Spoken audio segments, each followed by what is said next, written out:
Yeah, couldn't have said it better myself. We're starting to understand that we have to go back and connect with one another, that we're not going to get this done as a whole bunch of Africans in a strange land.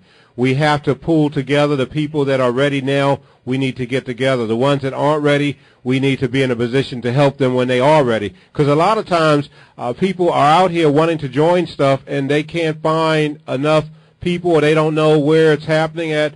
And when they do catch up with some people, they're kind of isolating them or asking them what religion are they or what's your background. And I think we just have to start embracing each other just on sight without a need to know all the other information, because we are brothers and sisters. You know, when you run across your maternal brothers and sisters, you don't ask them a lot of questions. They're your brothers and sisters. And so we got to sort of get like that when we see each other, it's like that. We don't have no issues. And, you know, like we bump into one another, that should be a time to connect and hug versus stepping back and wanting to do something because of it. But we are always close to the edge, and that's why we can't hardly bump into somebody, or somebody can't blow the horn without us getting off, because we are already there. It's not the action that just happened. We were already in a fight mode. And so we have to hit that switch and start to learn to love. Where we run across brothers and sisters, we automatically know it's not going to be no problem. Just automatically on sight. But right now, I think we almost like the other way around. We go around a bunch of folks,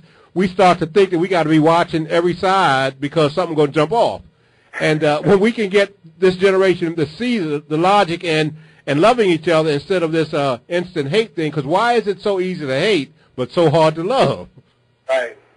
Exactly. And that I think that comes from, you know, I have to acknowledge that to some degree wickedness, and most times in the form of Europeans, but there are Africans that are wicked too. But most wicked people, or the wicked energy that is creating this imbalance on our planet, is very, very successful at creating these prejudged notions. You know, prejudged notions that we black and we supposed to struggle.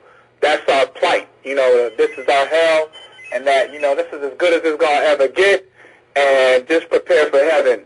You know, that's something that was put in our minds back in the plantation and still resides to this day. I think that when we start to believe that we're beyond that we're beyond what is on this planet, we're actually citizens of this universe. And when I say that, I say take a visit to the planetarium and look at what goes on outside of this solar system, and look at life from that level, macrocosmically. There's a lecture I did called Microcosm of the Macrocosm, African Spirituality. You can find it on our website.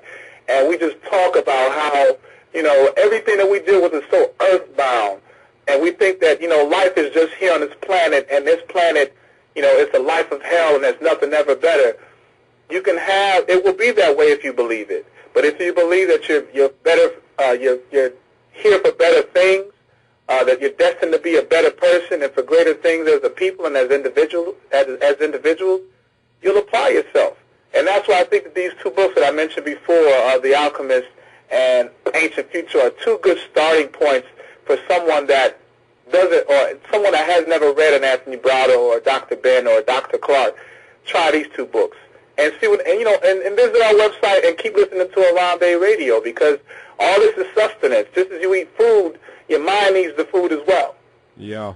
Well, I agree with that, brother. And I'll tell you, man, it's been such a delight. Like I said, seeing your name around and your work, and you know, we didn't have an occasion to get together, but I'm so glad to have met your acquaintance, and you are now officially part of the Harambee family, and we look to hear from you in the future. We're definitely going to stay in touch, keep you posted, and you can do likewise, and I'm going to be on the lookout for good work from you for a long, long time, and I'm going to send a shout-out to Brother Keedy if he's out there, and let him know that you're doing the work here on the East Coast.